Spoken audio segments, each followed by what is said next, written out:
Middle Eastern niche fragrance haul. Let's talk about it. Here's some codes to save you some cash on your next Middle Eastern niche or designer fragrances. What's going on, guys? My name is Neeb. Welcome back to AROMATIX. Today we're going to be talking about a new fragrance haul to add it to my collection. Well, quite a few of them actually been sitting back here and I haven't even sniffed them. So you can expect to see videos just like this where we're going to be doing first impressions first of a group of 3 Middle Eastern niche fragrances at a time, and whatever moves me, I'll let you guys know on these first impression videos, and we'll follow up with a full-on review if it's anything worth it. So if that sounds like it's something up your alley, then go ahead and hit that like, subscribe, all that good stuff. Get it over with now. Let's go ahead and get started. So today's video is going to be on 3 fragrances, 2 from the brand of Oud Elite. This is going to be Ma'ali. This one's called McAdam, and this one is called Abdul Samad Al-Qurashi's Safari Safari Blue. It's a brick. You can find all these fragrances on perfumes600.com or Lu'lu'at al-Musk or OW Perfumes, where you can use code AROMATIX and save 5% off your purchase of all of these fragrances. Check out the description. I'll put a bunch of links for the lowest prices today. So what I want to talk to you guys about first is going to be one of the more popular new releases. It's going to be Safari Blue. And this turned out to be something I really wasn't expecting it. So I have the original Safari and I'm absolutely in love with this one. It does like this very bright fruits and some florals and a lot of leather and saffron combination with some oud in the dry down. It's pretty unisex. It has this whole African vibe in the combination of how they do their florals along with some sandalwood, wood, saffron, etc. And I definitely get it. This smells like a very high-end Eastern take on saffron leather combinations. So if you like fragrances like, I really can't compare this to Tuscan leather or anything like that, because this is miles above that, I believe, to be in terms of quality, scent profile, longevity, everything. It's one of the high-end leather fragrances, or highest-end leather fragrances. It's an iconic fragrance, especially when we're talking about Abdul Samad Al-Qurashi. So when I saw this one, I was immediately attracted to it. The bottles in itself, they're high-quality bottles. This one has a little bit more of an improvement, I would say, or just a little bit of a difference. It's slightly higher. It came out a little bit later. The cap seems to be relatively similar. It's on there a bit more snug. Do not carry these by the cap. The bottom end is edged out, or it's refined, smoothened out. Abdul Samad Al-Qurashi on the bottom there, Safari Blue. On the official website, I wasn't able to find any of the notes or any other information. However, I did manage to find it on Parfumo.com. Notes include ginger, grapefruit, pink pepper, lavender, lily of the valley, nutmeg, and in the base, amber, cashmere, and patchouli. A lot of these notes resemble the fragrance that this one smells a lot like. The only difference is that it seems like it's going to be a lot longer lasting. I sprayed on this and I sprayed on Bleu de Chanel Eau de Toilette on a tester strip, and that's kind of what this one gets close to. And it shouldn't be any surprise because you see some of those notes, they're relatively close to that aforementioned fragrance. It is, however, more of a twist. I would not say that this one's a clone, but it's absolutely there. This is leaning towards the blue shower jelly, extremely mass appealing. You're gonna smell great when you're rocking something like this. But something to consider is going to be the price point. Now you can find a lot of these fragrances online, but I highly recommend you guys be careful. There are fakes out there. I myself have purchased from websites that turn out to be fakes, etc. So be careful. I can say, however, that the websites that I mentioned in the links, etc., are trustworthy, and I verified them with a couple of hauls myself, including direct contact with the owner themselves. So Safari Blue is one that I picked up from, I believe, Perfumes 600, and it came in packaged very well within 7 business days, and there was absolutely nothing wrong. The box itself is in excellent condition. As you can see, it was absolutely flawless in terms of delivery, etc. So the box presentation is relatively similar to the original one, and really what this one smells like is a stronger, most refined version of fragrances like Bleu de Chanel. That's it. That's what I'm going to say that this one smells like. Longevity and all that stuff, this is absolutely one that has moved me enough to rock it. So full review for this one is definitely coming soon. Safari Blue, that's basically all I have to say about it. From the initial testing though, I sprayed, like I said, Bleu de Chanel, Eau de Toilette, Eau de Parfum, and Parfum. It was closest to the Eau de Toilette, and it lasted and it projected harder off of strips than all 3 of those, really. So it's not really surprising to me personally, because a lot of these Middle Eastern niche houses, they specialize in performance. So that's the expectations, but that's all I have to say for now. Full review coming soon. So there you have it. That's Abdul Samad Al-Qurashi's Safari Blue. Love the bottle, by the way. This in itself is a pretty starting point of like a conversation. Like, have you ever seen something like this? The bottle in itself outshines Bleu de Chanel easily. So at around $180, if you really consider what you're getting in comparison to the market in the States for designers, I would say personally, I truly believe it to be worth it. But the factors that's really going to seal the deal is going to be the performance and longevity, etc.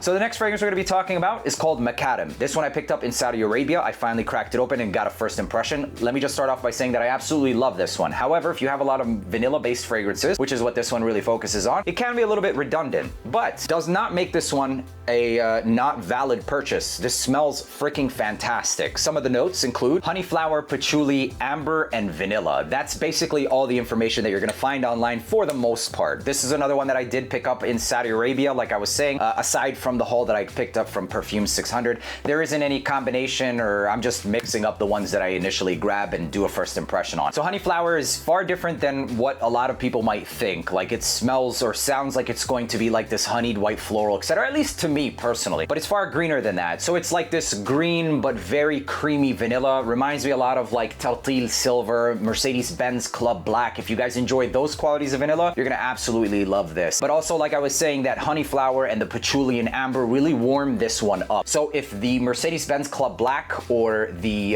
Tartil Silver is a bit femme leaning, this definitely goes slightly more towards the masculine side. I find this one to be a little bit more masculine leaning because of the patchouli and amber, but it does not take away from the fact that this is perfectly unisex in my opinion. So that reference of more masculine leaning is in reference to something like Tartil Silver, where this one has like lotus or some kind of watery floral nuance to it. This one doesn't have it. It has something a little bit richer, more ambery, vanillic, and slightly a bit of earthy. I like the contrast. It does smell higher quality. It does smell higher quality than Tartil Silver and Mercedes-Benz Club Black, easily higher quality. I just don't know if this one's going to be worth it and how it's going to stack up against a couple of the other vanilla-based fragrances. So yes, for that very reason, this one's going to have a full review, and in that full review, I'm going to be doing a comparison with Tartil Silver along with Mercedes-Benz Club Black. However, there is one more vanilla-based fragrance that I picked up from Udali that's going to be coming in another video called McAdam. So stay tuned. Like I said, subscribe and you won't miss those videos. Last but not least, this is another one that's added to the collection that I quite enjoy but can be also redundant. This one's called Ma'ali by Udali. So Ma'ali falls in this